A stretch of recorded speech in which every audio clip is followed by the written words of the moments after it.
we can look at the response to, and I don't have the exact numbers pulled up, but I think about 100,000 people got sick and maybe about 10 or 11,000 died.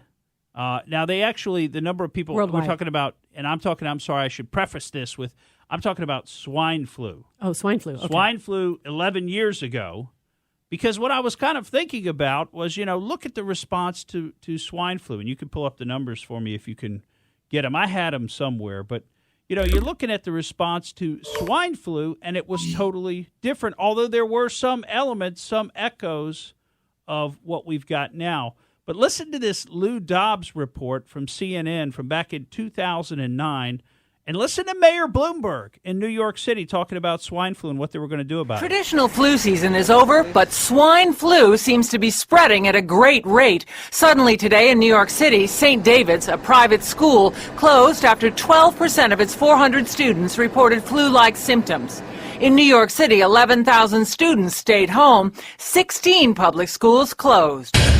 But incredibly, Mayor Bloomberg says you can't wall yourself off and will only close schools on a case-by-case basis. That despite the advice of his city health commissioner, who will soon be the head of the Centers for Disease Control. I've asked the question, what would you do, Dr. Frieden, if you wanted to prevent the spread of flu among the entire student population? And the answer is close the schools for a month, prohibit all interaction between kids outside of school, and even then, there's no guarantee that you would do that. The mayor's office defended itself against charges it acted too slowly to close the schools down. Mitchell Weiner, a school administrator, died Sunday. The mayor closed the school shortly after he was hospitalized Thursday. He had an underlying condition, the mayor's office said, but would not confirm details. With more than 5,000 cases now in the United States, swine flu has hit 48 states and contributed to 6 deaths. Dr. Vincent Racaniello of Columbia Medical, one of the top scientists in the country, says this strain has not been seen before.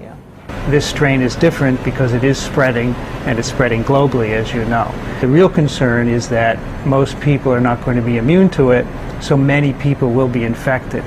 Some virologists are concerned it could mutate by the traditional fall season. Now, the head of the World Health Organization today held a press conference refusing to raise the level above a level 5 and just below declaring a pandemic. They say it would stay at that time for the time being. Think about that. I mean, does that sound a little bit familiar? And listen to Bloomberg joking about it, saying you can't boil yourself off. I mean, this guy wanted to be president. And now one of the things that caught my ear about that news report is what I didn't hear. And what I didn't hear was anybody saying that President Obama had any responsibility in that whole process. Thank you for listening to the Morgan Streetman Show. We hope you enjoyed what you heard, and if you did, please click like and subscribe to help us out. And remember that we recommend that you exercise your brain at least once a week.